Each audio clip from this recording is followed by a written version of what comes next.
Et bonjour à tous. Aujourd'hui, je reçois Jérôme dans le podcast. Je suis très heureux de l'accueillir et je te remercie à nouveau pour ta participation. Merci à toi. Salut Romain. Et avec Jérôme, on va rentrer direct dans le vif du sujet. Jérôme, je demande ça en fait à toutes les personnes qui passent dans le podcast. J'aimerais qu'en 1 minute maximum, attention, 1 minute maximum, tu nous dises qui es-tu, quel âge as-tu et que fais-tu. Putain, c'est chaud là. Tu commences, tu me mets dans le bain là. Pression, ouais. Ouais. Allez, c'est parti. Montre en main. Donc, Jérôme, 36 ans. Je suis marié et l'heureux papa de 2 enfants. Voilà, ça c'est mon premier rôle dans la vie et le plus important à mes yeux. Et à côté de ça, je suis investisseur immobilier, marchand de biens. Donc, investisseur immobilier depuis 2020, marchand de biens depuis 1 an et demi. Donc moi j'habite à Rennes, dans la périphérie rennaise, Ok. et avec mon épouse on a développé un patrimoine immobilier qui m'a permis moi à titre perso de changer ma vie. J'étais opticien précédemment, on en reparlera peut-être un peu, Ouais. et je me suis réalisé à travers l'investissement immobilier. J'ai pu en faire mon métier. Voilà, il y aura différents sujets à parler autour de tout ça. Et donc je m'amuse dans cet écosystème-là. J'ai vraiment monté un petit groupe de structures, d'entreprises autour de mon expertise et de ma passion surtout. Voilà, j'ai la chance aujourd'hui d'exercer un métier passion, des métiers passion autour de ma grosse expertise de l'investissement immobilier. Ok. Bon, bah, les 1 minute sont tenues. Je te Bon, remercie. parfait. On aura plein de choses à se dire juste après. Ensuite, j'ai 2 questions toujours communes à chaque invité. J'aimerais que tu nous dises si tu as une ou plusieurs personnes qui t'ont inspiré au cours de ta vie et si oui, pourquoi. Ouais. C'est une excellente question parce que quand on est investisseur, surtout débutant, enfin surtout à nos débuts, on est obligé d'être drivé, même si on a en soi nos convictions et nos objectifs. Faut toujours prendre exemple sur ceux qui réussissent. Moi, j'ai Tony, Une vie de liberté, voilà, qui Ouais. m'inspire énormément. J'ai eu la chance je vais mettre Tony et Yann ensemble, mais un peu plus Tony sur la côté marchand de biens en plus. J'ai eu les chances de les rencontrer il y a quelques mois là sur un séminaire. Donc ouais, eux, même aujourd'hui, même si je suis, on va dire, plus avancé, ils continuent à me driver. Je me dis, ouais, c'est des modèles à aller chercher, ouais. Donc essentiellement du coup les gentlemen. Et à côté de ça, des personnes qui m'inspirent, il y en a de loin, mais on va dire qu'à l'instant T, c'est les deux qui me viennent en tête. C'est les gentlemen. Ok. Ouais. Je te remercie. Et sinon, quelles sont les valeurs auxquelles tu tiens? Ça peut être des valeurs qu'on t'a transmises ou des valeurs que tu as apprises tout au long de ton parcours. Euh, L'authenticité, Ok. les gens qui me côtoient le savent, les gens que j'accompagne aussi. Je me prends pas la tête. Je suis quelqu'un de simple avec comment dire tu vois, des valeurs, la famille, Ouais. l'honnêteté, la transparence. Ça, c'est des choses primordiales dans ma façon de voir la vie, de voir mes proches et la simplicité. Tu vois, on n'est pas là pour se prendre la tête. On est là pour avancer tous ensemble dans la bonne humeur. Et puis il y a une valeur, tu vois, qui est arrivée à moi aux alentours. Enfin, je me suis reconverti et qui est de plus en plus ancrée en moi, c'est la liberté. Ce côté La de liberté. liberté et de ne plus ou de choisir mes propres contraintes. Voilà. Ok. Ça, c'est une mentalité que j'ai développée avec le temps. Et je dois dire qu'aujourd'hui, chaque décision que je prends est liée vraiment à ce côté. Est-ce que ça va aller dans le bon sens sur cette recherche de liberté et de construction de patrimoine, on va dire. Ok. Bah écoute, je te remercie. Et avant qu'on déroule maintenant sur la partie IMO au global, Mmh. est-ce que tu peux nous dire ce que tu as fait comme étude et ce que tu faisais avant de devenir investisseur? Ouais. Alors là, ça va en faire marrer plus d'un. Donc moi, j'ai démarré dans la vie active en tant qu'opticien. J'ai fait un BTS opticien lunetier post-bac sur la ville d'Angers. Pourquoi j'ai fait ça? Parce que je savais pas quoi faire d'autre, que j'étais plutôt bon en sciences et que je voulais des études rapides. C'est clair. Donc même si le niveau était assez corsé, donc j'étais opticien pendant 12 ans, 11-12 ans. Ok. De 2008 à 2020, début 2021, donc voilà. Avec 2-3 magasins et j'ai terminé en tant que responsable d'un petit magasin en campagne. Voilà. Et après j'ai switché, je suis passé du côté obscur de l'investissement immobilier. Et ben ça permet justement de venir sur la suite du podcast, la suite de l'épisode. Du coup, pourquoi tu es parti dans l'immobilier locatif? Déjà, dans un premier temps, on va faire la partie locative, mais pourquoi tu es passé de opticien à investisseur locatif? Ouais. Qu'est-ce qui a fait que tu es parti là-dedans? Et ben, faut savoir que j'ai, on va dire, les années passant, entre 20 et 30 ans, grosso modo, je me suis pas pris la tête. Tu vois, je vivais ma vie, j'ai envie de dire, au jour le jour, sans trop de projets, mais je kiffais. Donc, j'avais la chance à l'époque de travailler sur 4 jours. Donc, Ok. donc le reste du temps, soit je voyageais, je faisais des petits city breaks, j'avais un groupe de musique. Bon, bref, la vie se passait très bien. Sauf que en tant qu'opticien à l'époque, moi je gagnais pas très bien ma vie. Après 12 ou 13 ans de métier, je gagnais 1 700 € net. Et en fait, moi j'étais plus OK avec ces règles-là. J'avais très peu de perspectives d'évolution. J'étais commerçant, donc enfermé du lundi au samedi dans un magasin. Et en fait, vraiment, c'est le mot, je me sentais emprisonné. Ok. Et quand j'étais responsable de ce magasin-là, sur ma dernière expérience dans l'optique, j'avais mine de rien la chance d'avoir beaucoup de temps libre. Parce que je gérais une boutique tout seul. Le patron, il avait plusieurs boutiques et moi, j'en gérais une tout seul. Et en fait, dans ma journée, j'étais vraiment occupé, on va dire 3-4 heures sur une présence de 9 heures. Ok. Donc, j'ai profité en fait de tout ce temps libre que j'avais. J'étais clairement bloqué au magasin, j'avais rien d'autre à foutre pour me remettre en question. Voilà, en mode Jérôme, tu as 30 ans, gros déclic, vraiment grosse introspection. Qu'est-ce que tu vas faire du reste de ta vie? Parce qu'il ne faut pas que ça continue comme ça. Et donc, j'ai commencé à faire des recherches. Alors, j'ai lu bouquiner à fond, j'ai lu, je sais pas, 50 bouquins au global pendant que j'étais dans ce magasin-là. Énorme. Côté dev perso, tu vois, j'ai appris à me connaître moi-même vraiment sur ce que je voulais faire de ma vie, enfin, côté introspection en dev perso. Et après, je me suis intéressé à d'autres moyens soit de devenir riche, mais potentiellement de changer de vie. Donc, je me suis intéressé à l'investissement d'une manière globale. J'ai découvert l'investissement en bourse, donc j'ai commencé à investir en bourse. Ok. J'ai découvert la crypto à ce moment-là aussi. J'ai commencé à investir en crypto. Donc très bien, ça m'a mis. En fait, j'ai changé un peu de paradigme, d'angle de vue. Et dans toutes mes recherches, c'est l'investissement immobilier qui m'a paru le plus intéressant sur le potentiel avec l'effet de levier. Donc je me suis formé. Donc ça, c'est tout ce côté-là, c'était 2019 et ça continue un peu sur 2020. Je me suis formé, j'ai acheté une formation chez Christopher Wengen à l'époque, qui était le Ouais. plus gros marketeur, ou du moins un des précurseurs, hein. Première formation qui a eu le mérite de m'apprendre des choses. On pourra en reparler parce que le savoir, c'est le pouvoir. Plus vous avez de connaissances, mieux vous allez vous porter. Mais mine de rien, ça m'a pas poussé à l'action. C'est-à-dire que, ok, je voyais comment ça fonctionnait, l'investissement locatif, mais ça m'a pas mis le coup de pied au cul pour passer à l'action. Et donc, suite à ça, j'ai intégré, moi, un petit mastermind Ok. d'investisseurs bretons qui démarraient comme moi à l'époque, avec qui, pour certains d'entre eux, on est encore en contact, notamment Alexis, je lui fais un petit coucou, qui est un de mes meilleurs potes aujourd'hui, un investisseur qui a bien avancé aussi. Et en fait, c'est ce petit groupe-là on s'est forgé en fait, on s'est forgé ensemble avec les deux formateurs de l'époque. Et en fait, l'effet de groupe nous a permis tous de passer à l'action assez massivement. Voilà, en profitant aussi de l'expertise des coachs de l'époque pour justement démarrer les investissements, En non sans locatif. péripéties, mais on en reparlera.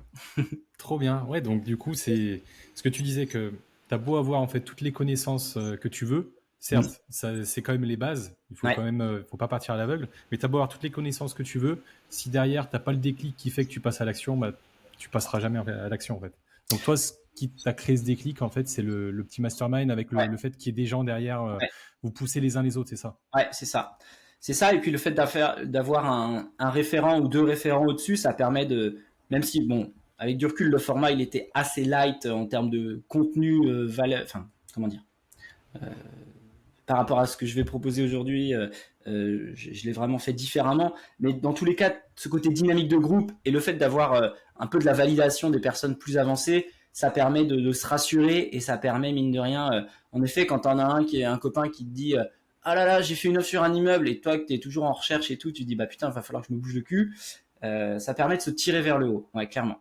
C'est ça, et puis ça permet, moi je trouve aussi de faire des sortes de petits concours, mais tu vois, des concours positifs. C'est C'est pas ça. Ouais. forcément, on va dire, pour être vulgaire, des concours de bits, mais c'est surtout pour te dire, putain, il y a le copain qui a réussi à faire ça, C'est ça. pourquoi moi je suis pas capable de le faire? Et je trouve que c'est vraiment positif. Ouais.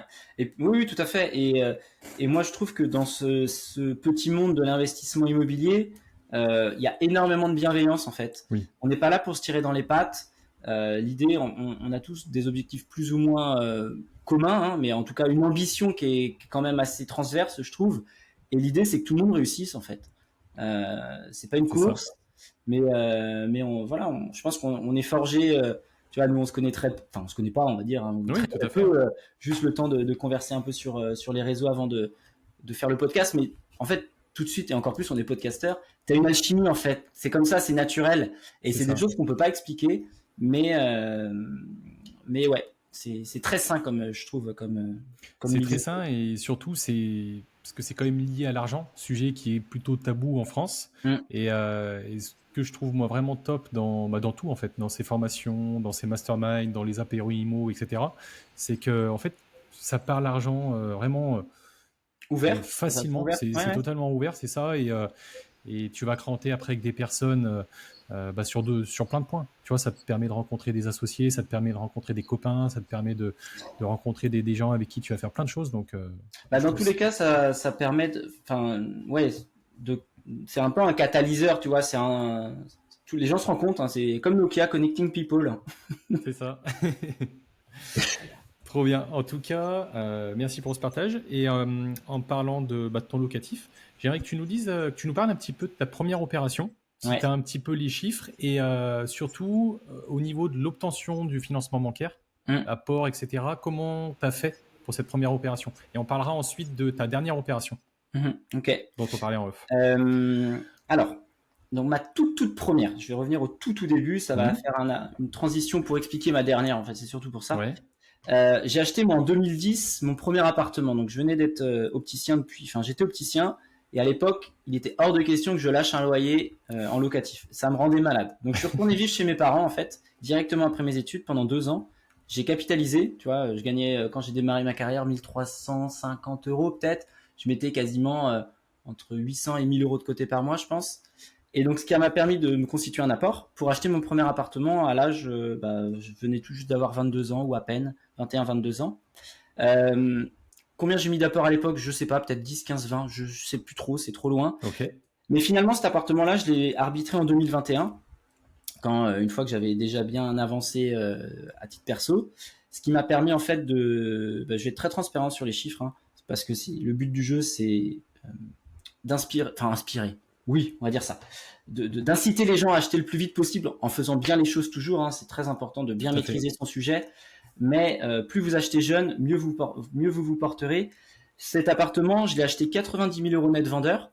Ok. J'avais fait des travaux de rafraîchissement à l'intérieur, donc salle de bain, cuisine, mur, un peu de démol. Enfin bon, pas grand chose. Tu vois, j'ai tout fait avec mon papa, qui est Manuel.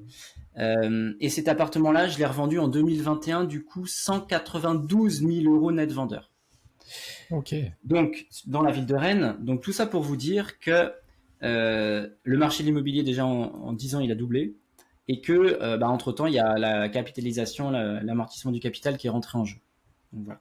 Donc, ça m'a permis en 2021 de prendre une grosse somme d'argent à 6 chiffres. Hein. Je peux vous dire que quand ça arrive, ça fait très bizarre, surtout quand on n'est pas habitué à avoir des gros salaires. Et un sentiment de fierté en me disant, ok, les actions du Jérôme de 2010 ont des répercussions importantes sur la vie du Jérôme de 2021. Donc ça, c'est le tout premier achat quand j'étais jeune. Et puis, j'aimerais juste te couper, avant que tu découles sur le premier investissement locatif. Dans l'immobilier, votre meilleur allié, c'est le temps. Exactement. Parce que du coup, vous amortissez du capital. Et en fait, plus vous investissez tôt, et plus en fait, derrière, vous aurez d'argent. Quand vous revendrez. De toute façon, c'est ce que quand je tiens des conférences en présentiel dans les villes, c'est ce que je leur dis. Donc je parle de différents sujets, mais je dis, mais vous savez, moi j'ai une approche qui est assez particulière, qui est la mienne. Je dis, aujourd'hui sur les réseaux, on vous vend du cash flow, on vous vend de la renta, on vous vend machin, mais le seul truc qu'on vous vend pas, c'est comme tu dis, c'est le temps. Ce qui vous rendra riche, pardon, c'est l'amortissement de votre capital tous les mois, toutes les années. Et en fait, c'est ça, toutes ces centaines ou milliers d'euros mensuels. En fait, quand les années passent, ça représente une sacrée somme d'argent. C'est ce que moi j'appelle l'épargne invisible, parce que ouais. Et je trouve que c'est formidable, parce que quand c'est de l'épargne qui est pas disponible, on s'en rend à peine compte parce que c'est même pas des chiffres qui grossissent sur notre compte. Donc on n'est même pas tenté d'y toucher. Mais par contre, quand on se retourne ou quand on fait les calculs, je sais pas si tu tiens un petit tableur avec Oui. tes amortissements de capital. Ben en fait, chaque année, quand tu amortis plusieurs dizaines de milliers d'euros, tu te dis, bah, c'est incroyable, quoi. C'est impressionnant. Mm. C'est de l'épargne que toi, avec ton salaire, tu n'es pas capable ou pas forcément Non. capable de mettre. Donc, Ouais, c'est de l'enrichissement caché. Mais je dis la même exactement. chose. Et donc, pour en revenir à mon premier investissement en locatif, donc avec ce petit mastermind dont je parlais, en 2020, du coup, j'achète premier projet, donc un immeuble de silo, Ok. donc sur une ville à 1 heure de Rennes, hein, parce que Rennes, le marché locatif est pas bon pour faire de la renta. Euh, Budget global 340 000 euros avec les travaux. Avec travaux, d'accord. Ouais, 6 appartements, 340 000 pour un peu plus de 3 000 euros de loyer. Donc les chiffres sont bons. Et donc voilà, un premier investissement non sans péripéties, hein. Je peux vous dire qu'à l'époque, j'ai passé quelques nuits à pas dormir du fait une toiture qui m'a mis à mal, j'ai envie de dire. Donc, euh, donc voilà, mais c'est un projet qui, tu vois, j'ai fait 6 mois de travaux à l'intérieur. Ok. Tous les week-ends, j'y étais. Je venais d'être papa en même temps, tu vois. Je l'achète en juillet 2020. Mon petit bonhomme, il naît en août 2020. Et de juillet à décembre, janvier, je suis tous les week-ends dedans pour, euh, pour rattraper les pots cassés. Donc, pour vous expliquer un peu tout ça, parce que c'est important de capitaliser sur ses erreurs et sur les erreurs des autres. C'est dans l'erreur qu'on apprend, hein. C'est pas dans les victoires. Grosso modo, donc moi faut se remettre dans le contexte de l'époque, dans un état émotionnel où le Jérôme, il était très pressé. Je voulais avancer, je voulais que ça aille vite. Et quand on veut que ça va vite, quand on veut que ça aille vite, pardon, on prend des mauvaises décisions ou on n'est pas assez vigilant, on n'a pas les bonnes Ok. alertes. Donc en gros, on me présente un projet qui est intéressant sur le prix d'acquisition par rapport aux métriques, prix au mètre carré, c'est bon. Le vendeur, il est plutôt pressé à vendre, mais il n'y a pas trop de marge de manœuvre. Bon, Ok. j'achète au prix, offre au prix. Donc, je fais des travaux et alors l'agence immobilière me signale qu'il y aura des Velux à changer, il y a un devis à l'appui. Ok, bon, c'est prévu dans mon chiffrage travaux, dans mon prêt bancaire, etc. Sauf que donc il y a des travaux de rénovation intérieure, cuisine, salle de bain, plomb, enfin élec, voilà, des choses assez classiques, du second œuvre assez classique. Sauf que en fait, moi je commence ma réno, j'ai mon devis toiture, Velux, le Ok. couvreur vient au moment où il démarre le chantier, donc c'est quasiment 15 jours après mon acquisition, hein. Il s'arrête, je suis avec lui sur le rendez-vous, il me dit en fait je vais pas pouvoir intervenir, la toiture est amiantée, faut tout désosser. Et moi je peux pas faire, je suis pas habilité. Et là, la douche Aïe. froide, Au secours. d'un devis à 16 000 balles initialement, je fais venir d'autres professionnels, donc 3, 4, 5 couvreurs. Enfin 4 couvreurs, c'est le cinquième qui prend le chantier. Les 4 premiers me refusent le chantier pour l'accessibilité trop complexe. Ou alors ils Oh, me sortent des tarots, mais en, en indécent, m'ouvrant quoi. en deux. Voilà, clairement. Donc, dans mon malheur, j'avais quand même bien appris les choses. J'avais, dans mon financement travaux, prévu une enveloppe travaux supplémentaires.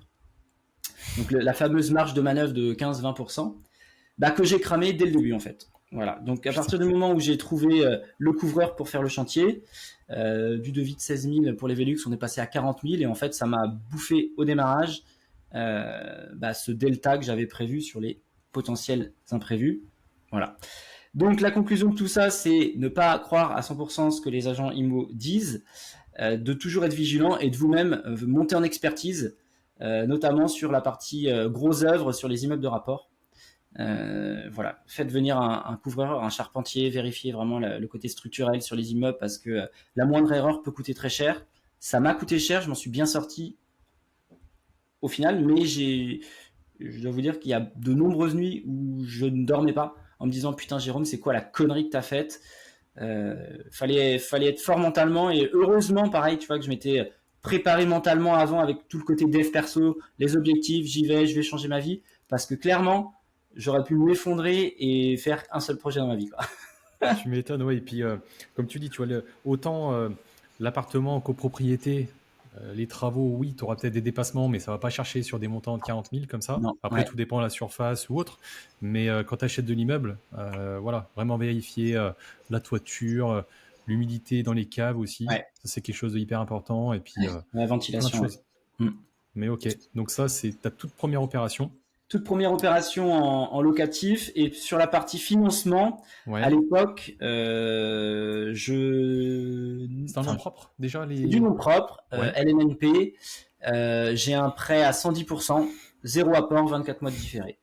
Royal. C'était en 2020, hein. Donc 2020, c'était vraiment les belles années. Entre 2017 et 2021, c'était open bar, quoi. Donc, je Et sais ça, pas pour. c'était auprès de ta banque ou est-ce que tu as fait Non, plusieurs banques avant c'était de... une banque de mon formateur de l'époque, en fait, à l'échelle locale. Hein. Et il m'avait l'avantage, c'est qu'on bénéficiait aussi du réseau. Euh, donc, j'avais fait appel à la banque qu'il avait financé lui à titre perso. Et cette même banque-là m'a suivi sur mon deuxième immeuble aussi. Donc, Ok, trop bien. Donc, cette première opération. Et du coup, ta toute dernière opération la qui est... toute dernière, on en parlait juste un petit peu avant, c'est ma résidence principale. Hmm, Encore une fois, sur les réseaux, on ne vend pas la résidence principale. C'est pas, ça permet de. c'est pas Enfin, vendeur. c'est pas On va dire. vendeur, tu vois. Sauf que la résidence principale, les amis, c'est à mon sens un excellent levier également d'enrichissement quand on fait bien les choses. Encore une fois, il faut comprendre ce qu'on fait. Euh, Pourquoi j'ai acheté ma RP? Déjà parce que je devais réintégrer la plus-value que j'avais générée via la vente de mon premier appartement que j'avais arbitré en 2021. Mon appartement Ok. de jeune, entre guillemets. Je pouvais être exonéré fiscalement de l'imposition sous certaines conditions, mais bref, il fallait que Tu j'injecte réinvestisses, ouais. cette plus-value dans les 2 ans. Donc c'est pour ça que si je voulais pas payer 20 ou 30 000 balles d'impôts, déjà, il fallait que j'achète ma RP. Donc c'est ce qui m'a un peu motivé. Et je voulais faire une RP, ce que j'appelle intelligente, à savoir une RP avec du potentiel, acheter en dessous du prix du marché, à venir valoriser, optimiser pour générer tout de suite de la plus-value si jamais je devais arbitrer.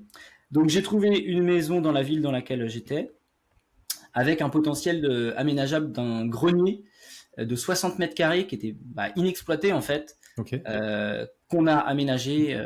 C'est la pièce dans laquelle je suis, c'est une des parties de cet endroit-là. Et donc, en fait, quand tu as une métrique, la ville dans laquelle je suis, c'est un prix moyen, on va dire, à 3 000 euros du mètre. Quand tu aménages 60 mètres carrés à 3 000 euros du mètre et que ça t'en coûte pas tant en travaux, directement, en fait, ton La PV, elle est là. investissement, il est bien fait, on va dire. Donc, c'est ce qui m'a poussé aussi à réaliser cet achat immobilier. Et j'ai mis 6 mois, 6 mois à trouver ce projet parce que mon cahier des charges, mon premier métier, on va dire, c'est chasseur IMO, hein. Donc Ouais. en fait, moi, je suis spécialiste pour faire des cahiers des charges de projet. Et je savais que je voulais, bon, la ville dans laquelle je suis aujourd'hui, parce que côté nounou, etc., avec les enfants, l'école, machin, il me fallait une maison dans tel budget, avec justement ce potentiel de plus-value à court terme. Donc je cherchais, tu vois, soit des maisons avec un détachement parcellaire, ou alors des maisons à rénover, ou alors des maisons à agrandir comme Ok. on l'a fait là. Ouais. Donc voilà. Ok. Et puis après, tu parles aussi de l'ARP. Donc, certes, tu as la plus-value si jamais tu revends. Ouais. Mais derrière, voilà, on reparle encore d'épargne cachée, mais du coup, tout ce que tu mets tous les mois, c'est pas à fond perdu comme un loyer, comme quand tu es locataire. Là, c'est derrière, tu le récupéreras un jour, enfin le jour où tu vends, tu vois. Exactement. Et puis il y a la dimension vie de famille, voilà où j'ai deux enfants, et c'est vrai que moi j'en ressentais pas le besoin à l'époque de devenir propriétaire de ma résidence principale. Clairement, si j'avais pu enchaîner sur du locatif à vitam aeternam, je l'aurais fait. Mais mine de rien, voilà, mon épouse, je pense que c'est une dimension peut-être différente entre les hommes et les femmes, hein. Et il faut pas que je dise de bêtises parce qu'elle est dans la pièce juste à côté, je vais la voir débouler. Qu'est-ce que tu racontes sur les ondes? C'est ça, mais j'allais dire en fait, ça rassure deux personnes du coup d'avoir la résidence principale.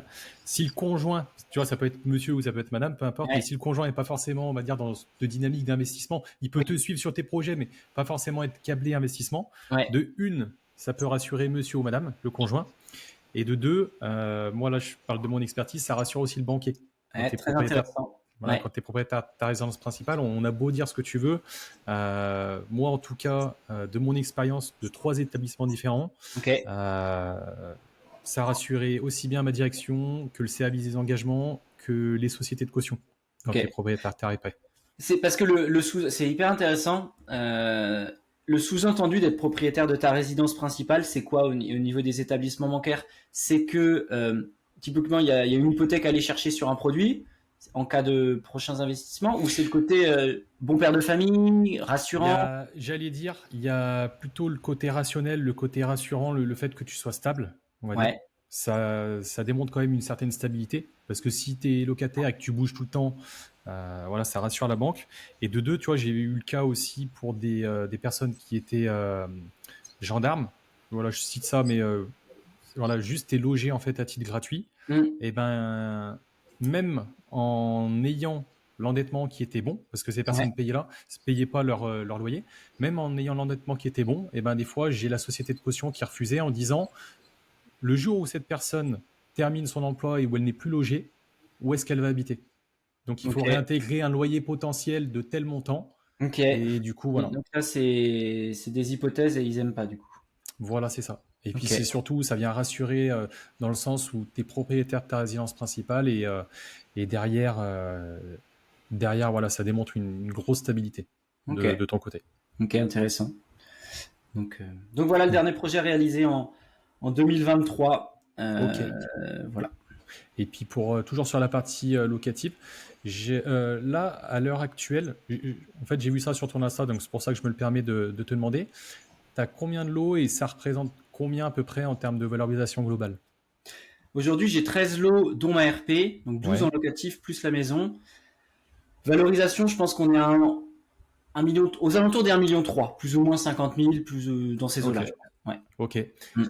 Et du coup, bah, on vient à la question, du coup, pour développer un patrimoine de plus d'1 million d'euros, Mm. qu'est-ce que toi, tu as mis en œuvre et comment tu fais pour développer en fait ce patrimoine-là auprès des banques? Qu'est-ce qu'on a mis en œuvre? Beaucoup de motivation déjà à l'époque. Mhm. Vraiment une détermination sans faille. Euh, le premier projet, tu vois, si je les décline un peu, premier projet, pas de souci de financement de cet immeuble-là. Bon, en parallèle de ça, pendant que j'ai acheté ce premier immeuble, j'ai acheté une SCI à l'IS, enfin, j'ai acheté une coloc avec deux copains SCI à l'IS, pas de souci de financement, pareil, 36 mois de différé, zéro apport, 110%. Euh, donc là, ça a roulé. Après, qu'est-ce que j'ai fait? J'ai fait mon deuxième immeuble avec la même banque que le premier. Pas de souci de financement, SCI à l'IS. Et après, ça a commencé à se corser un peu. C'est-à-dire que donc moi, mon métier, c'est de la chasse immobilière. J'ai une pépite, une pépite là sur le marché rennais. Et je lui dis, bah voilà, les chiffres, ils sont trop bons dans le temps, ça va se valoriser, etc. Il me le faut. Et là, on a dû être filou pour avoir le financement. À l'époque, on était locataire et je l'ai fait passer pour un prêt RP, voilà, qui finalement n'a jamais été notre RP, hein, et le discours il est plutôt bien passé auprès de la banque. C'était une autre banque, c'était la banque traditionnelle de ma femme, Anne-Sophie, dans la Sarthe, tu vois, dans le 72, nous on vit dans le 35, et donc en fait, tu vois, on a fait appel à un autre établissement bancaire, et la maison, on a fait encore un autre établissement bancaire, et là par contre j'ai mis beaucoup d'apports, à savoir la plus-value que j'avais générée via la Ok. vente de mon premier appartement. Et c'est ce qui nous a permis d'avoir le financement sur la maison, parce que clairement notre taux d'endettement il était éclaté. Donc voilà. Et depuis le locatif, j'ai mis ça de côté. Mais là, je vais réenchaîner là, parce que ça me manque, ça me démange même. Ah, c'est bon ça. Mm. Et on va dire, pour clore cette partie locative, est-ce que tu pourrais nous dire un petit peu tes différents modes d'exploitation Ouais. et comment tu gères ça? Est-ce que tu mets ça en gestion, en conciergerie si tu fais de la LCD? Est-ce que tu gères tout en direct? Et ben j'ai fait pas mal de choses. Alors en stratégie, j'ai tout fait. C'est-à-dire que il y a une période, je tournais à 4 LCD. Aujourd'hui, j'en ai plus qu'une. Sur une ville de 6 000 habitants, mais mon taux de remplissage moyen à l'année, il est de 22 nuits. Donc, même si on investit dans des bourgades, si l'emplacement il est judicieux, ça tourne très bien. Donc déjà, ça faut le savoir. Je fais de la coloc, donc j'ai une coloc. Aujourd'hui, que je suis en train d'arbitrer d'ailleurs, la Ok. SCI avec les copains. J'arbitre parce que il y a un déséquilibre au niveau de l'investissement personnel en temps, et c'est moi qui gère beaucoup. Je Ok. gère à 70-80%. Il y en a un à 20 et l'autre pas grand chose. Donc ça me saoule et voilà, il est temps de passer à autre chose. Donc la coloc, j'ai testé. Donc il faut savoir que et donc après j'ai du meublé à l'année et j'ai du nu. Je suis jamais passé par agence. Je suis parti du principe où quand on veut se développer, on limite les frais. La LCD au démarrage, j'ai fait appel à une conciergerie qui faisait bien son taf, mais pareil, prendre 25 points au bout d'un moment, je me dis bah il me reste pas tant, donc j'ai arrêté. La LCD qui me reste, j'ai une personne pour le ménage et j'ai mis en place un process avec cette personne-là et je gère la relation voyageur, on va dire. Et c'est même ce deuxième immeuble qui est à 1h15 de chez moi, j'y vais une fois l'année, 2 fois grand max pour checker, voilà, parce que même dans cette ville-là, j'ai un peu de réseau, donc des fois je vais faire des visites là-bas sur des dossiers et puis je m'arrête à l'immeuble. Donc j'ai mis en place un process et même cette personne-là qui me fait mes entrées de locataires et départs. Là j'ai eu un switch samedi, voilà, je gère à distance avec la personne, le locataire, mais c'est mon contact qui fait tout quoi. Donc ça voilà, et là pareil la coloc qui est à 2h15 de chez moi, pareil aujourd'hui c'est via une personne indépendante qui facture à la presta de visite et puis voilà. Ok. Bon, bah écoute, trop bien pour cette première partie. Deuxième partie, et là c'est toi qui vas me dire, tu as commencé toi par le locatif, Ouais. et là aujourd'hui tu fais du marchand, tu fais aussi de la chasse immobilière, je sais pas. T'es parti sur quel volet en priorité? Est-ce que tu as commencé par le marchand ou est-ce que tu as fait de la chasse immo et que derrière ça t'a permis de développer le marchand? Enfin, Ouais, c'est une bonne question. En fait, moi, quand j'ai arrêté le métier d'opticien, faut savoir que je me suis reconverti en tant que responsable de projet immobilier au sein d'une entreprise nationale dont je tairai le nom. J'ai pas envie de leur faire de la pub. La fin s'est terminée en autre boudin. Donc moi, j'ai été salarié de cette boîte-là pendant 2 ans et demi, ce qui m'a permis en fait moi de me professionnaliser. ok. C'est-à-dire que responsable de projet immobilier, c'était quoi? J'avais la casquette de chasseur immobilier. En gros, on faisait des investissements locatifs clés en main pour les particuliers qui souhaitaient investir mais qui n'avaient pas le temps, pas les compétences, qui étaient potentiellement à l'autre bout de la France. Donc moi, mon job, c'était de trouver le bien, coordonner les travaux avec des entreprises, le mettre en location avec une agence de gestion. Donc j'ai fait ça pendant 2 ans et demi. J'ai réalisé avec cette boîte-là 80 projets à peu près, Ok. 8-9 millions d'investissements avec eux. Donc ça envoyait sévère. Donc en fait, c'était vraiment l'école de. J'ai appris en fait, j'ai appris à vitesse grand V parce que quand tu fais autant de projets d'investissement pour les gens avec autant de sérieux que quand tu le fais pour toi, en fait, t'apprends, t'as tellement de cas de figure, t'as tellement de problèmes à résoudre tout le temps que j'ai appris à mort. Je me suis construit un réseau de fous furieux dans mon secteur.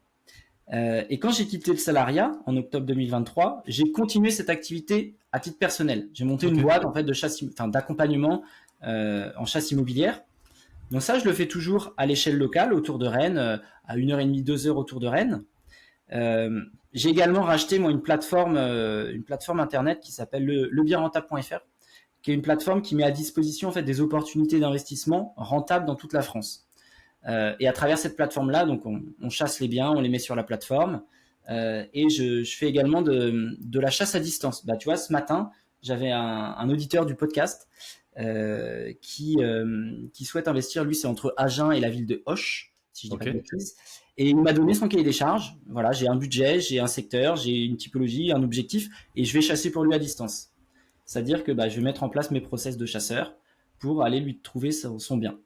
Donc, on va dire que naturellement, suite à mon travail de salarié, j'ai repris cette casquette de chasseur, d'investissement locatif clé en main.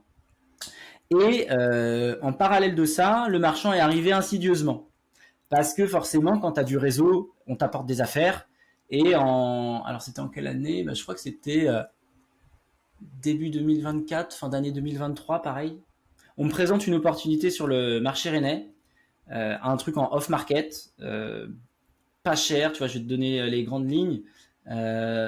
On était sur un appartement donc bien placé, 95 mètres carrés, qui était affiché à 178 000 euros FAI ou un truc comme ça. Avec différentes problématiques à résoudre, un locataire en place, un problème sur un sanibroyeur, un mauvais DPE, etc. Et moi, je vois le truc, je vois les métriques. Ok, c'est déjà pas mal. Et en fait, moi, je fais une grosse négo. Et le bien, je dois le toucher à 162 000 euros FAI, un truc comme ça. Ok. Donc ça, c'est ma toute première opération de marchand. Et je revends le bien. Donc on a porté l'opération un peu. On l'a porté pendant 1 an quand même, le temps que le locataire parte, qu'on se mette d'accord, bon bref, et qu'on résolve les 2-3 petits problèmes. Mais finalement, tu vois, ce projet-là, on l'a revendu 228. Et j'ai pas fait de travaux. J'ai juste résolu des problèmes. Putain, énorme. Ok. Eh ben, écoute, on va faire un petit peu un mix alors sur la partie chasse et la partie marchand. On va partir déjà d'un premier temps sur la partie chasse. Tu nous as expliqué un petit peu comment tu as eu cette opportunité. En fait, c'est au travers de l'autre société pour laquelle tu as travaillé. Ouais. Du coup, est-ce que tu peux décrire un petit peu en fait, concrètement, ton activité, enfin ton job sur cette activité, c'est quoi? Qu'est-ce que tu fais de A à Z pour les personnes que tu accompagnes? Ok. Alors, je vais parler de l'accompagnement locatif clé en main qui va peut-être, qui est plus complet, hein, qui est plus complet. Mais ma méthode, c'est toujours la même. Enfin, comprendre déjà mon prospect, comprendre ses objectifs. Enfin, j'ai besoin de connaître, d'être assez intime. Moi, je suis assez intime avec les gens. J'ai besoin de comprendre leur vie, où est-ce qu'ils veulent aller, pourquoi ils veulent réaliser ça. Donc, à partir de ce moment-là, on va émettre en fait à partir de leurs souhaits. Si les gens, en fait, des fois, les gens viennent avec un projet assez mûr. Je veux ça dans tel secteur. Et des fois, les gens viennent avec la volonté d'investir, mais ils savent pas trop, tu vois. Okay. Donc, l'idée, c'est vraiment de bien définir déjà le cahier des charges du projet. Donc, un immeuble de rapport à 250 000 euros. Ok. Par rapport à leur possibilité de financement aussi, c'est la capacité financière détermine beaucoup de choses. Donc ensuite, quel est leur profil investisseur? Tu vois, moi je bosse beaucoup comme ça. Est-ce qu'ils sont ok avec le fait de prendre du risque? Est-ce qu'ils sont ok avec le fait de faire de la LCD, de la coloc, etc. Et donc en fonction de tout ça, il y a des zones géographiques autour de chez moi, si je fais du clé en main, qui vont être plus dédiées à telle ou telle exploitation et tels objectifs. Okay. Donc en fonction de ça, déjà, on qualifie le projet, le secteur, le type d'investisseur. Et donc après, moi, mon but, c'est d'aller trouver le bien. Donc je bouffe de la visite, je fais beaucoup de visites immobilières, mais de moins en moins, et j'expliquerai pourquoi après. Donc je trouve le projet en fait qui correspond aux objectifs de la personne. L'idée, c'est que je négocie le bien pour eux. En fait, je fais tout pour eux. Okay. C'est-à-dire que je trouve le bien, je négocie, je fais faire les devis travaux. J'aide alors je fais partager mon réseau aussi. C'est l'avantage aussi de faire appel à un professionnel, c'est que moi j'ai un réseau autour de moi qui est établi, hein. Donc typiquement la notaire, j'oblige mes clients à passer par ma notaire parce qu'avec ma notaire on a des process. Ça fait 4 ans et demi qu'on bosse ensemble, on a fait une centaine de projets, voilà. Et donc j'ai mon mot à dire aussi dans la rédaction du compromis. Enfin j'ai mon mot à dire. La notaire, c'est elle in fine qui est la femme de loi en l'occurrence. Mais moi j'amène aussi, tu vois, mes recommandations, mes voilà. Donc j'accompagne. Là, la partie recherche financement, la plupart du temps, ils ont leur financement en amont. Je travaille pas s'il n'y a pas un accord de financement, sinon on perd du temps. Et après, voilà, je coordonne les travaux avec un artisan, avec lequel je bosse depuis 4 ans et demi aussi.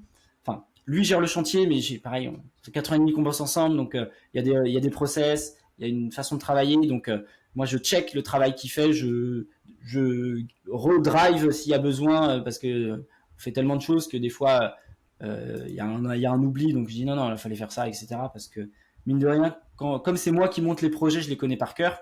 Ok. Donc voilà, après c'est compte rendu suite chantier au client toutes les 2-3 semaines en fonction du momentum, des fois toutes les semaines. Et voilà, l'idée c'est que le projet avance jusqu'à la mise en location. Donc c'est des projets, un projet d'investissement c'est entre 6 et 9 mois en fonction de ce qu'il y a à faire, quoi, des fois plus. Là on est sur une division de maison à côté de Rennes, c'est un dos qui va nous prendre peut-être entre 12 et 15 mois, un gros dos. Donc voilà, ça c'est sur la partie accompagnement locatif clé en main. Et sur la partie chasse à l'échelle nationale à travers la plateforme Le Bien Rentable, c'est grosso modo la même chose, sauf que c'est pas moi, enfin je fais faire la chasse, pareil, toute la phase en amont, qualification du projet, du client, etc. Je trouve le bien, et après c'est pas moi qui fais les actions par contre. C'est pas toi moi qui fais le chantier ou okay. Non, moi je suis là en backup et en référence si tu veux. L'idée c'est que le client n'ait jamais aucune question sans réponse. Ok. Voilà. Je peux l'aider à choisir ses devis. Il fait faire plusieurs devis. On débriefe ensemble, on trie. Ce devis-là, il me paraît déconnant. Ce devis-là, ok, intéressant. C'est quoi ton feeling avec l'artisan? Ok, on va vérifier ses papiers, le cabis, les décennales. On appelle l'assurance décennale s'il faut. Bon, bref, l'idée, c'est de vraiment, c'est ce que je dis. Je dis, moi, que ce soit dans la formation, dans les accompagnements, ou dans moi, ce que je vais faire pour les gens, c'est on investit comme un professionnel. Aujourd'hui, l'amateurisme, c'est derrière. Il y en a plein qui se sont lancés, qui se sont plantés. Aujourd'hui, si vous voulez perdurer et bien faire les choses, vous devez investir comme un pro. Et il y a des méthodes. Voilà. Ok. Et du coup, sur toutes, on va dire, tes opérations, que ce soit en chasse ou du clé en main, tu sais à peu près, je sais pas, un nombre d'opérations? Tu sais le nombre d'opérations ou le nombre de clients que tu as accompagnés depuis le début? Depuis que je suis salarié, salarié y compris ou pas? Ouais, les deux. Les deux. Tu mets une centaine de clients. Ok. Donc c'est plutôt énorme, ouais. Ok. Mm. Donc ouais, au bout, on va dire de 100 clients, tes process sont rodés, tout est rodé, quoi. Ouais, Ok. carrément. Et après, j'ai deux questions, enfin j'ai deux parties. Une question, on va dire, sur la partie travaux. Enfin, j'aurais même deux questions sur la partie travaux, mais la première question, c'est plus sur la partie, on va dire, réseau. Déjà, les opportunités, comment tu fais pour les trouver. Voilà, le bon coin, partie réseautage, et puis les artisans, surtout, parce que c'est comme une métrique qui est assez importante. Ouais, alors sur la partie comment on trouve la pépite, le secret, c'est qu'il n'y a pas de secret. C'est qu'il faut se bouger les fesses.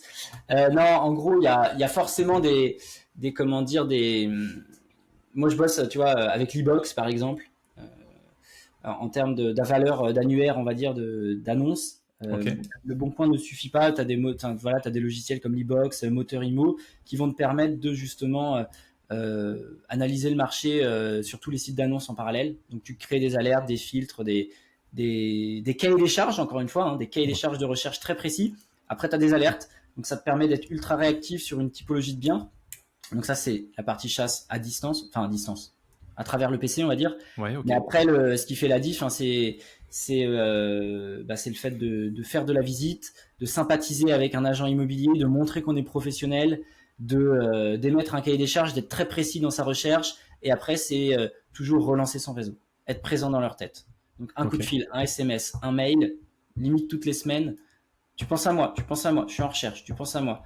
Tu vois, si tu fais une visite avec un agent, que ça matche ou que ça matche pas, faut toujours dire pourquoi on se positionne pas. Il n'y a rien de plus frustrant pour un agent immobilier que faire une visite avec quelqu'un et après pas de nouvelles. Ça, il déteste. L'idée, c'est tu fais une visite, ça te plaît pas, tu mais le dis. tu lui dis, tu rappelles, non, là, ça me va pas, c'est l'emplacement, là, ça me va pas, trop de travaux, là, ça me va pas. Si. Et en fait, l'agent immobilier, au fur et à mesure, il va affiner ses recherches pour toi. Et quand, Ok, euh, et quand il aura un projet qui tombera, une estimation, un truc qu'un collègue va rentrer, vu qu'il connaît parfaitement ta recherche et que tu as été sympa avec lui, que tu as ouais, été ding, professionnel, il pense à toi. ça va tilter, ouais. Ok. Ouais. Et tu développes uniquement la partie agent IMO ou d'autres personnes? Je te dis ça pourquoi? Parce que j'ai un marchand qui est passé sur le podcast il y a pas longtemps, qui lui, son réseau principal, enfin, il a le plus d'affaires via les notaires et notamment les successions. Ouais, alors, Toi, est-ce que c'est une tu as bonne d'autres remarque. personnes? Moi, je mets les notaires, je les mets dans la même lignée que les agents immo. Ok, Enfin, que les agents, ok. ouais, voilà, les commerciaux, enfin, c'est pas les commerciaux, finalement, c'est des agents immo qui bossent pour un office notarial, mais le job Mm. est le même. Donc, mais Ok, oui, les successions, les divorces, tout ça, c'est de la mine d'or pour nous, on adore. c'est ça. C'est ça, c'est ça. Et d'ailleurs, ça me fait penser, ça n'a rien, enfin, c'est un petit peu un rapport. Ma première RP que j'ai revendue en plus-value, si tu veux, moi j'étais câblé investissement, mon ex-compagne pas du tout. On était du coup en séparation. Mm. Et en fait, moi j'étais câblé et je lui ai expliqué, voilà, on va contacter des agents IMO pour vendre notre RP. À aucun moment, on ne se sépare. Ah On oui, il faut pas change les lancer. Ah oui, on on change de change maison. de ville. Enfin, moi, voilà, je lui avais dit on change de ville, du coup, de job, des opportunités, etc. On vend notre résidence principale et si jamais ça correspond pas vraiment à ce qu'on veut, on mettra en location. Ouais, Voilà. Petit tips. En tout cas, nous, c'est ouais. ce qu'on avait fait et ça nous avait permis de vendre très, très vite et du coup, avec une belle petite plus-value. Mm. Ouais, mais c'est clair. Il y a des choses qu'il faut pas dire des fois. C'est ça, parce que l'agent IMO, tu vas lui dire des choses et derrière, lui, Son but, c'est de vendre, hein. son but c'est de vendre et t'as beau lui dire, voilà, ne dites surtout pas que c'est une séparation. Si en face il tombe sur quelqu'un comme toi ou comme moi, voilà, quel est le contexte de vente? Ouais. Ça se trouve, ça va sortir tout seul et ah bah il se sépare. Eh ben, Ah et bah dans ce bim, cas-là, ils sont pressés, on va négocier. c'est ça, t'as ta petite brèche. Donc voilà, petit conseil. Ensuite, Jérôme, sur la partie travaux, j'ai deux petites questions. J'ai vu que tu en parlais, je crois que tu fais des sortes de newsletters ou de petits books là-dessus. Sur la partie travaux, est-ce que tu peux nous dire ce que représente en termes de coût une rénovation euh, du coup, une rénovation en mètre carré en fonction de ce que tu fais? Ouais, alors bon, ça dépendra forcément du secteur dans lequel vous êtes, hein. Mhm. Là, je vais vous donner des métriques à la louche, mais qui finalement, quand on démarre encore plus, sont importantes. Parce que je te disais tout à l'heure, et c'est une bonne transition mine de rien, que je me déplaçais de moins en moins, parce qu'aujourd'hui, à partir de photos, d'un DPE et d'une surface au sol, et des informations que je vais recueillir finalement à distance, je suis capable d'estimer les travaux sans me Ok. déplacer. Et en fait, quand tu acquiers cette compétence, bah, tu gagnes du temps. Parce que finalement, la visite sur place, si le projet est vraiment intéressant, te permet de juste venir confirmer et limite de faire ton offre d'achat, quoi. Donc, être en capacité à estimer ses travaux très rapidement, c'est pour moi une compétence à développer rapidement, on va dire. Enfin, c'est ce que j'appelle un avantage concurrentiel. Donc, tu as différents types de travaux. Tu peux avoir juste sol-mur à faire. Voilà, on va dire le reste est bon. Hein. Vraiment le léger rafraîchissement. Tu comptes, je sais pas moi, 200 euros, 250 euros du mètre. Ça Ok. permet d'avoir une petite fourchette. Si tu rajoutes le poste cuisine salle de bain, tu vas passer à 500. Après, tu peux avoir est-ce que tu as de l'élec, est-ce que comment dire, tu as des huisseries, est-ce que j'essaie de prendre une typologie d'appartement, donc sol, mur, salle de bain, cuisine, élec, huisserie. Il n'y a pas grand chose de plus sur un appart. On va dire qu'une rénovation moyenne où tu refais sol, mur, cuisine, salle de bain, élec et plomberie, s'il y a un peu de modif de plomberie, s'il y avait une baignoire et que tu mets une douche, etc. Allez, hein, une métrique à 650, Ok. c'est pas déconnant. Ok. Voilà. Bon, bah écoute, sachant qu'après, il faut aussi regarder la surface. Si tu es sur une toute petite surface, là, Oui. plutôt intégrée, bah déjà, voilà, qu'est-ce que coûte à peu près une cuisine, qu'est-ce que coûte Mm. une salle de bain, parce que ça va être les gros postes. Donc, une. Ouais. Et puis il y a un aspect qu'on néglige souvent et ça va vraiment dépendre euh, du bien, c'est la partie démolition. Une démolition aujourd'hui, donc abattre des murs, si tu es au quatrième étage sans ascenseur, ça à considérer aussi parce que la pénibilité des gars qui font ça, bravo à eux et merci à eux. Mais tu vois, ça peut vite rajouter 1000, 2000, 3000 balles, tu vois. C'est des faux frais entre guillemets, mais bon, c'est nécessaire aussi des fois à faire des projets, quoi. J'ai même déjà écouté ça dans l'IMO, de la part des artisans, dans les grosses villes où c'est compliqué de se garer. Tu as les artisans qui intègrent Ah directement oui, le coût des PV, parce oui. qu'en fait, ils payent Ah oui, pas, ouais, ouais. ils se garent devant un peu à l'arrache et ils intègrent le coût des PV dans, bah, par exemple, la démolition ou la gestion de tes travaux, quoi. Ouais. Oui, mais c'est bon, à la limite, Tout se fait, c'est la règle du jeu, quoi. c'est ça.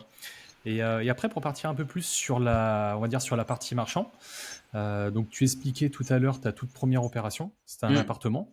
mm. Là, on va dire à l'heure actuelle, donc tu as démarré, tu disais, je crois, fin 2023, début 2024, le marchand. Ouais. Tu fais ça seul, en association, et à combien d'opérations tu es depuis le début de cette activité?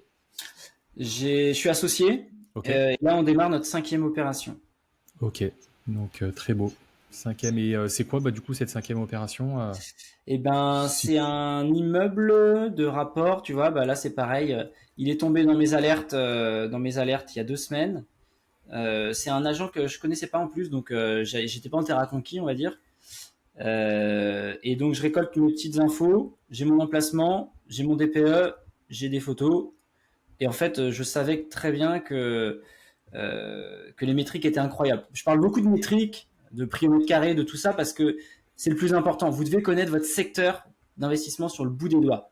Moi, sur ce secteur-là, le prix de marché, il est à 2500 euros et l'immeuble, je le touche à 800 euros du mètre. Joli. Et donc, l'idée, c'est de faire une mise en copro et une revente lot par lot, sans faire les travaux des appartements, j'entends, parce que le but du jeu, c'est de revendre sur un prix de marché, on va dire, à entre 1006 et 1008 en fonction des appartes. Okay. Pour laisser un laps de travaux pour les investisseurs ou les particuliers pour le projet RP, pour arriver à un prix cohérent de marché, quoi. En gros, ça va leur laisser 800-900 euros de rénovation mètre carré pour être cohérent par rapport au prix de secteur. Nous, ça nous permet de faire une belle culbute. Et comment on va s'articuler le projet? Là-dessus, on a une porte d'entrée à changer, une toiture à réviser, un peu de traitement de parasitaires à effectuer. Les communs, c'est hyper propre, rien à refaire. Les compteurs, c'est déjà divisé. Après, c'est passage de géomètre, mise en copro. Ok. Et est-ce que tu as des opérations ou de marchands, enfin, de toute façon, marchand ou même chasse, peu importe en fait, où tu as eu à gérer des. Non, plus on va dire pour la partie marchand et pas forcément la partie chasse. Est-ce que tu as eu des travaux à gérer? Ouais. Ouais. J'ai deux boîtes de marchands, avec deux associés différents. Ouais. Sur l'autre boîte, du coup, on a fait notre premier projet, c'était une maison clairement passoire, du G, une petite jolie maison néo-bretonne, plutôt bien placée. Mais la maison de la mamie, pas isolée, dans son jus, etc. Avec un petit terrain à côté. Donc, on a détaché le terrain, on a revendu le terrain, et la maison, on l'a rénovée. Elle est remontée en C quand même, en DPE, Okay. donc très bien. Et on l'a revendue, là, elle a été vendue en avril dernier. Mais néanmoins, on a porté le projet trop longtemps. Donc, on a bouffé une bonne partie de notre marge avec des intérêts. Du fait que en fait les artisans qui ont bossé, on a été planté à une période charnière là où on a pris 6 mois dans la vue, le temps de retrouver du monde et tout. Bon bref, on a perdu quasiment 15 000 balles d'intérêt comme ça, quoi. Donc un tips pour les personnes qui souhaitent se mettre en marchand, le plus important, donc outre un taux de marge à respecter, etc., il y a quand même des choses importantes. Il faut viser, à mon sens, des opérations qui soient assez rapides. Ok. Et moi, j'évite de plus en plus en fait, cette opération-là m'a fait comprendre que en fait, c'est une OP qui a duré 15 mois, je crois. Et au final, on n'en ressort pas tant d'argent, tu vois. Enfin, pas assez par rapport au temps que ça nous a pris. Et à l'énergie, surtout. Okay. Même l'énergie, tu vois. Et qu'est-ce que tu donnerais comme conseil pour, on va dire, la coordination des artisans et la gestion de ton chantier pour que ce soit le plus rapide possible, le plus efficace possible, sans que derrière, tu vois, ce soit bâclé? C'est quoi, toi, ton ou tes conseils? Déjà, tu as deux possibilités. Soit tu fais appel à une entreprise générale du bâtiment, donc à savoir soit un courtier en travaux ou un contractant général même, pour être très précis. Donc l'idée, c'est d'avoir un interlocuteur, cette personne-là, et lui derrière, il a des sous-traitants.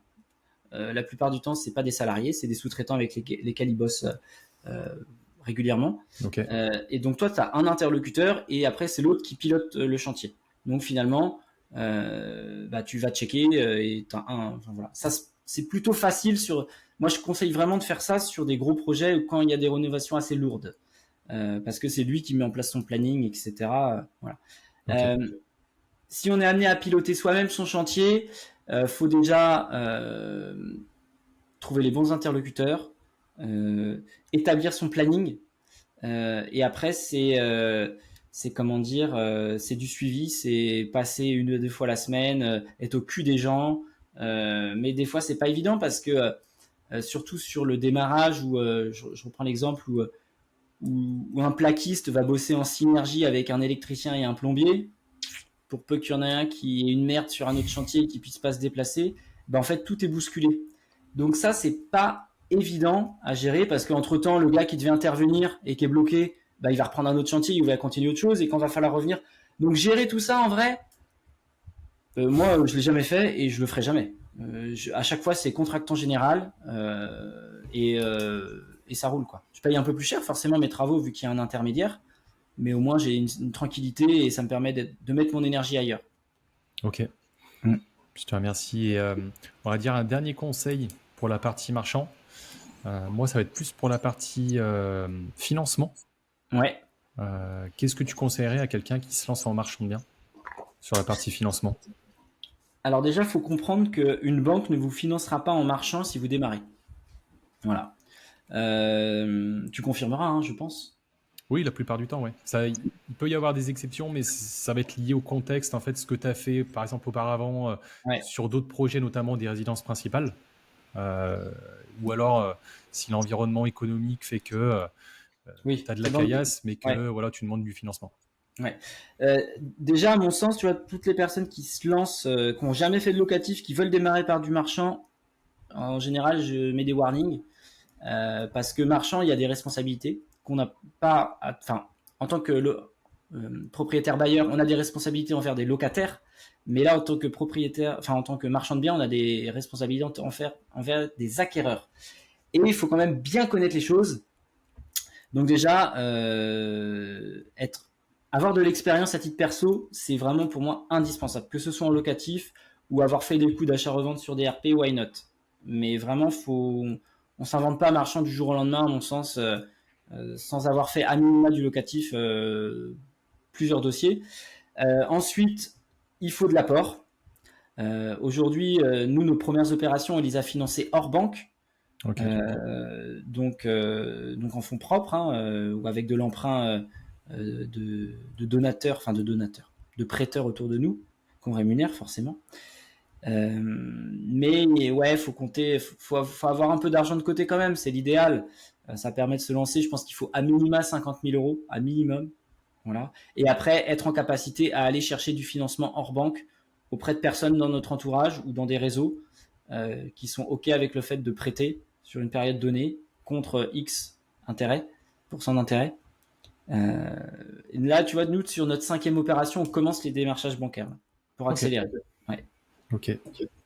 Et la banque, tu vois, qu'elle les compte et qui voit que les arbitrages commencent à tomber. Là, entre juin et juillet, on va récupérer 250 000 euros de trésorerie qui étaient immobilisés sur des opérations, mais là, il y a les arbitrages, donc ça tombe sur le compte. Et malgré ça, malgré moi, mon gros parcours d'investisseur professionnel, mon associé, lui, à titre perso, il a 25 lots, il a 25 ans, il a 25 lots, donc c'est un monstre. Donc on est, mine de rien, j'estime expérimenté, et malgré ça, aujourd'hui, il y a encore des oui, mais en fait. Donc bon, on va certainement changer de banque déjà. Donc, donc ouais, il faut trouver le bon interlocuteur. Donc là, on est dans cette période-là. Ouais. Ok.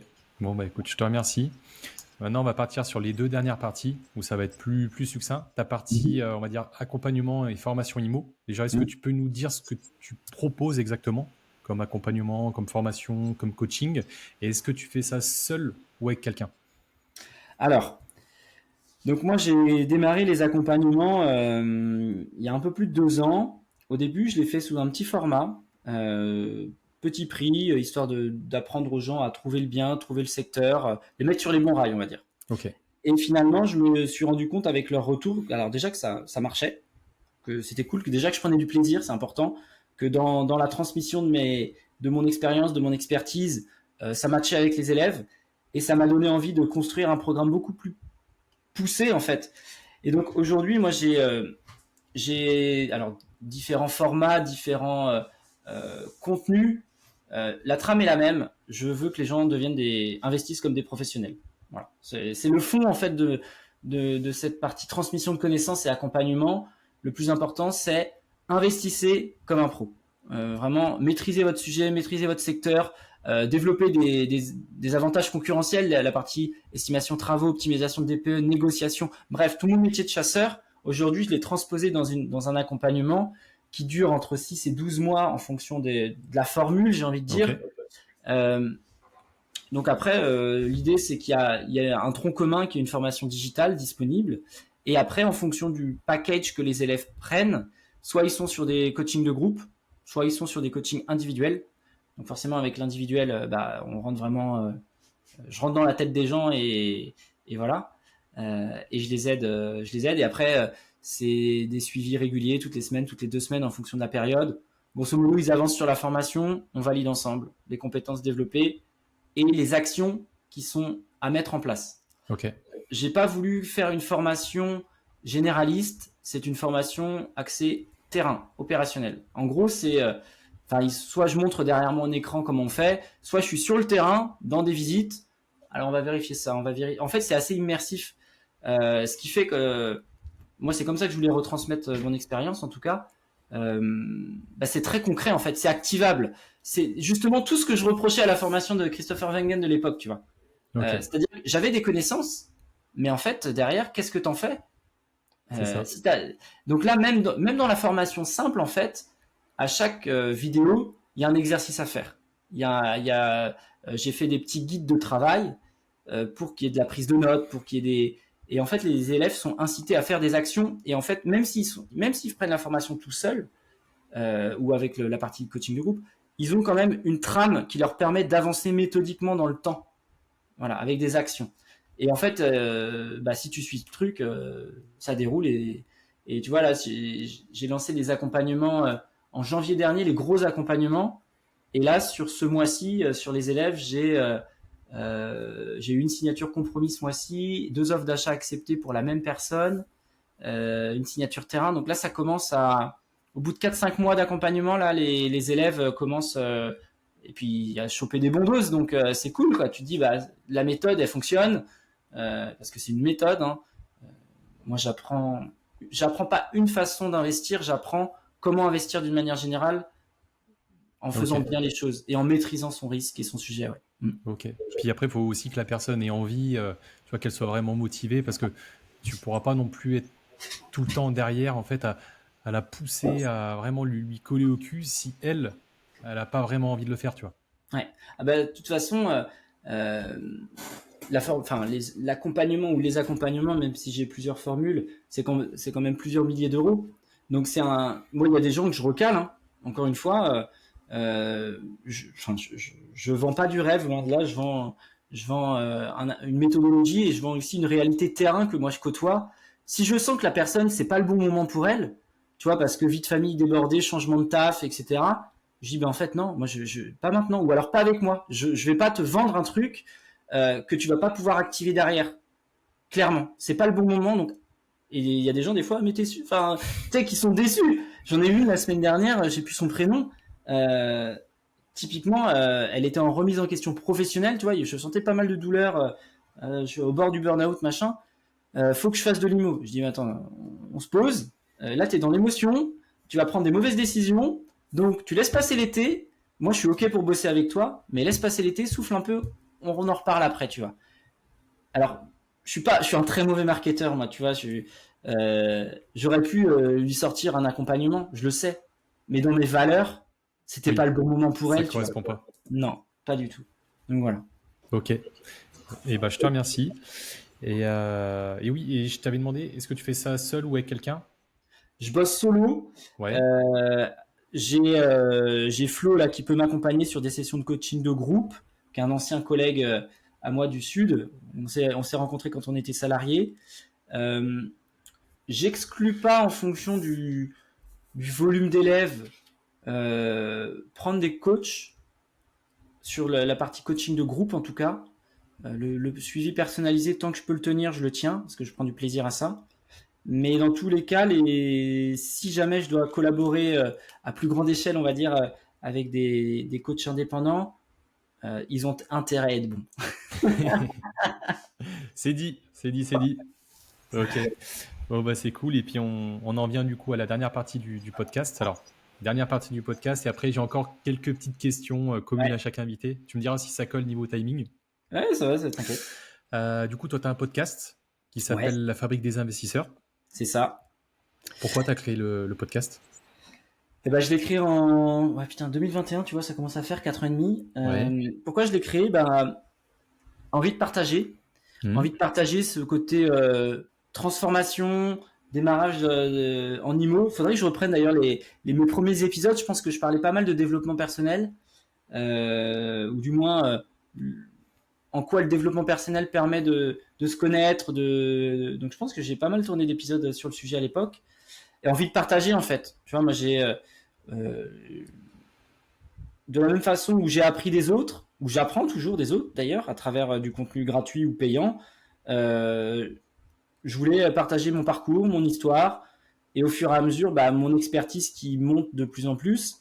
Et c'est vrai que c'est un format qui m'a toujours parlé. J'ai grandi avec la radio, en fait. Tu vois, j'ai écouté les matchs de foot à la radio, j'ai écouté les radios libres de Diffoul sur Skyrock. Aujourd'hui, je suis sur RMC Info, branché tout le temps. Donc la radio, c'est un média que j'adore parce que ça te permet d'être proche des gens, je trouve. Tu deviens un peu intime, hein, tu connais leur vie. Moi, je pense que tes auditeurs te connaissent Oui. intimement, enfin du moins sur ce que tu veux te dévoiler. Moi, c'est pareil sur mes ondes. Je cache pas grand chose. Justement, ce côté authenticité, transparence, tu vois, je trouve que c'est comme ça on peut lier mine de rien des affinités avec des personnes qu'on n'a peut-être jamais rencontrées, mais on se dit ouais, cette personne elle me ressemble, ou alors je lui ressemble. En fait, C'est ça ça. permet aussi de s'identifier beaucoup aux autres. Ouais. Ok. Et après, j'ai deux petites questions.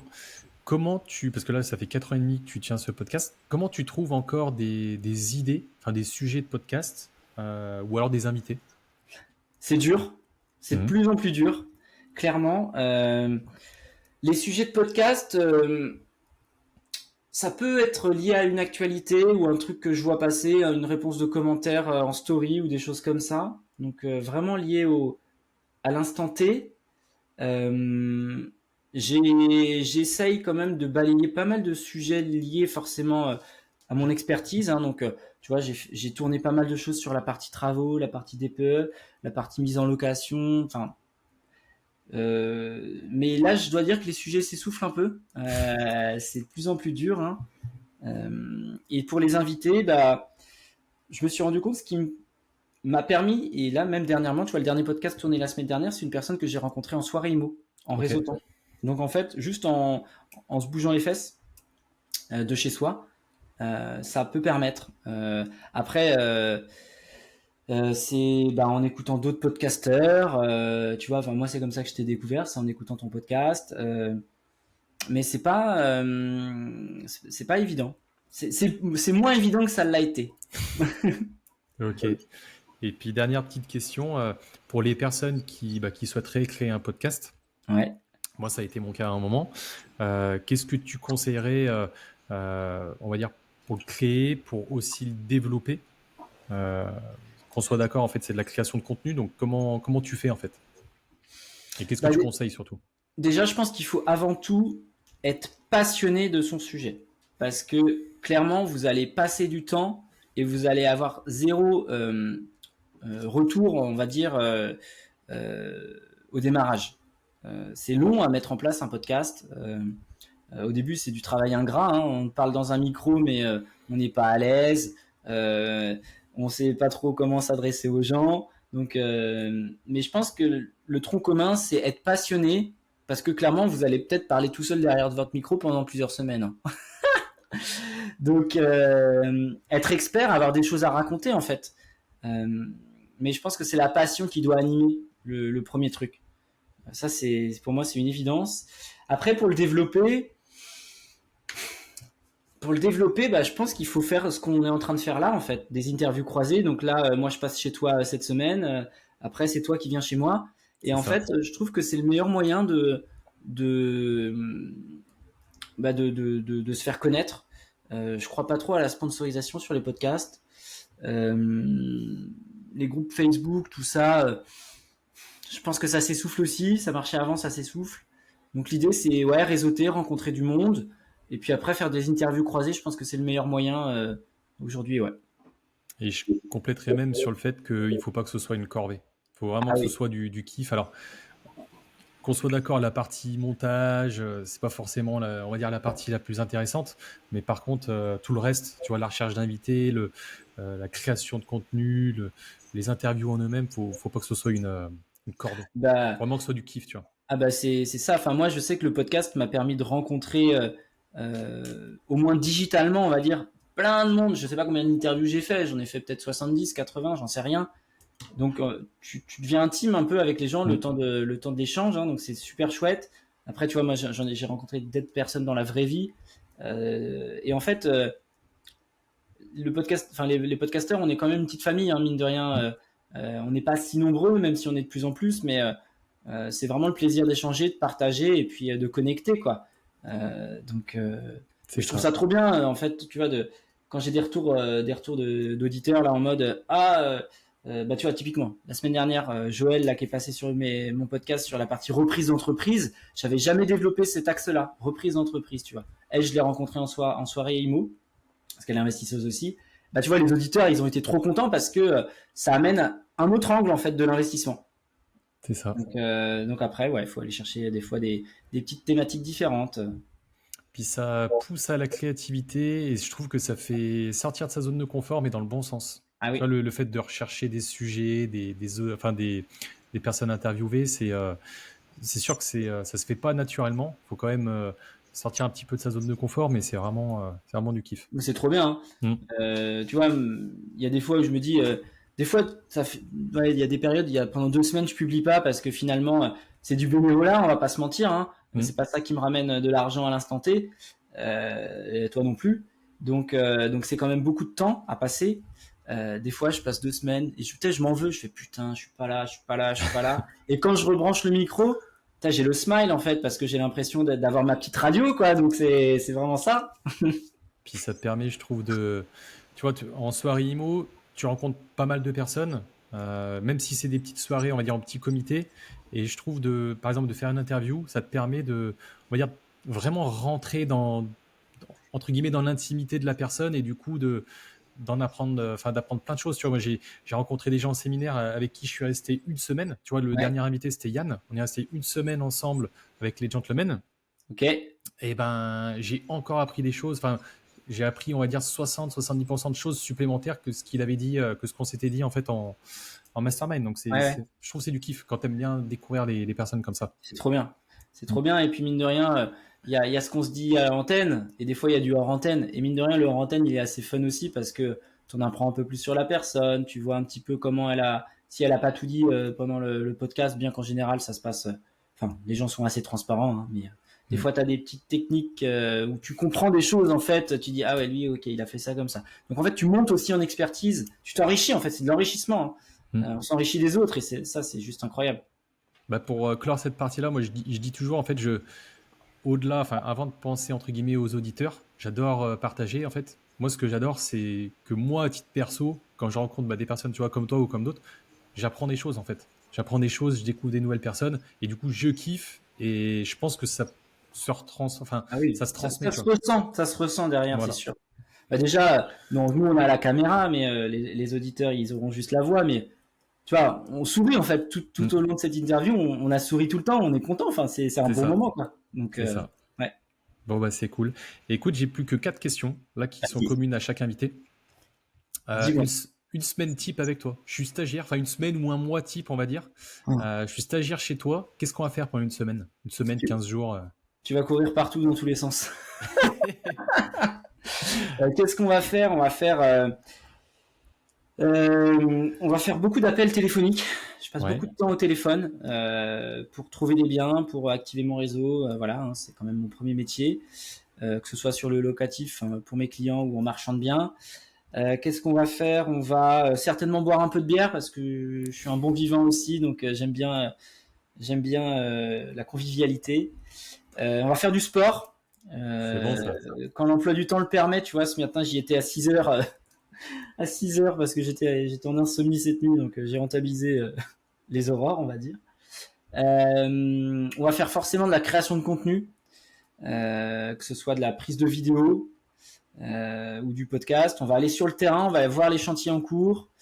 Et puis, c'est déjà pas mal. C'est déjà pas mal. C'est des Ça bonnes fait des bonnes journées. Ouais. semaines, ouais, c'est Ouais. ça. C'est ça, c'est ça. Et je pense que tu as un tout petit peu répondu à la question suivante, mais je suppose qu'il y a d'autres choses. Est-ce que tu as d'autres passions que l'écosystème immobilier? Tu vois, tu as déjà parlé du sport. Je pense que c'est quelque chose Mm. qui te tient à cœur. Est-ce que tu as d'autres choses comme ça? Ouais, alors le sport, c'est une place primordiale, même si j'en fais pas encore assez à mon goût. Hmm. Mais ça me permet de relâcher clairement. Si je suis une semaine sans faire de sport, ce qui est très rare, clairement, je deviens débile. Je deviens bête. Non, là, après, c'est bateau ce que je vais dire, mais moi, ma passion, c'est ma famille, en fait. Ma vie de famille. C'est beau. Donc ça, après, ça c'est mon quotidien, hein, c'est le plus important. Et puis sinon, j'adore voyager. Plus compliqué depuis qu'il y a les enfants, forcément. Hein. Il y a eu un peu moins de voyages à l'autre bout du monde, même si on a fait des trucs en Europe ou pas loin. Donc le voyage, je suis un grand passionné de découverte. Donc voilà, j'ai pas mal voyagé étant jeune. Et la musique. Et la musique, ok. Ouais, je vais dire ancien batteur parce que ça fait 10 ans que j'ai arrêté, mais j'avais un groupe. On faisait quelques concerts sur le bassin rennais et il y a tout le temps la musique à la maison. Les enfants, ils sont éduqués à travers le rock and roll des années 70, 80 et puis après on va passer alors un peu à de tout. Je suis Assez ouvert. Ouais. assez ouvert, mais ouais. Ok, trop bien. Avant-dernière question, est-ce que tu investis ailleurs qu'en immobilier? Ça peut être de l'investissement en bourse, crypto, objets de valeur, des formations. Formation, tu en as parlé, t'investissais sur toi, mais voilà, est-ce que tu investis ailleurs qu'en immobilier? Ouais, j'ai 3 grosses classes d'actifs, donc forcément l'immobilier, de la crypto depuis 2019-2020. Hein. Ok. Bourse, pareil, j'ai ouvert un PEA en 2020, donc qui a fêté ces 5 ans-là. Donc Yes. c'est mes trois grosses classes d'actifs. J'ai testé autre chose. Tu vois, j'ai testé ce qu'on appelle du P2P, du prêt entre particuliers à travers la plateforme Mintos. C'est de la merde. C'est Voilà. clair. J'ai testé des investissements un peu plus exotiques sur lesquels j'ai perdu un peu d'argent, mais pas trop. Donc voilà. Non, typiquement, je conseillerais de rester focus sur ces classes d'actifs-là, sur des choses assez tangibles, notamment bourse IMO, hein, si vous voulez être très rationnel. Voilà, la crypto, moi, étonnamment, j'ai plus de crypto dans mon portefeuille Que de la bourse. proportion est plus importante qu'en bourse, Ok. parce qu'en fait, entre le moment où en 2019 où j'ai démarré et maintenant, bah, ça a gapé. Mais c'est ce qui, ouais, voilà. Ok. Et en découle la dernière question du podcast. Jérôme, pour toi, réussir sa vie, c'est quoi?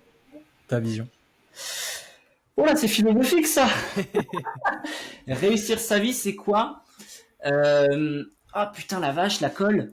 Je m'y attendais pas à celle-là. Et c'est une très bonne question. Et en fait, je te coupe, mais ce qui est marrant, c'est que la vision de réussite, enfin de réussir sa vie, ça change en fonction de la personne. Et au sein de la même personne, je trouve que ça peut changer aussi en fonction du moment où tu te situes dans ta vie. C'est sûr. Je dirais qu'aujourd'hui, réussir sa vie, c'est être maître de ses choix. Ok. Ouais. Aujourd'hui, c'est être en capacité à dire merde, si tu as envie de dire merde, à s'imposer ses propres contraintes, tu vois. Alors, ça ne m'est jamais arrivé depuis que je suis à mon compte de me dire je prends une journée off en semaine pour kiffer, parce que j'aime trop ce que je fais, donc je suis un peu un boulimique, tu vois. Mais ça pourrait être ça, en fait, de me dire j'ai le choix. Voilà. Réussir sa vie, c'est avoir le choix. Vraiment, t'as le choix de dire, de faire ce que tu veux. Voilà. Ouais. C'est vraiment cette notion de prise de décision qui est importante pour moi. Ok. Bon, bah écoute, Jérôme, je te remercie pour ton partage. Et bah écoute, merci beaucoup pour ce beau moment passé chez toi. Hâte de faire le match retour du coup, j'ai envie de dire à domicile sur mon podcast. C'était très cool. Merci à toi. Merci.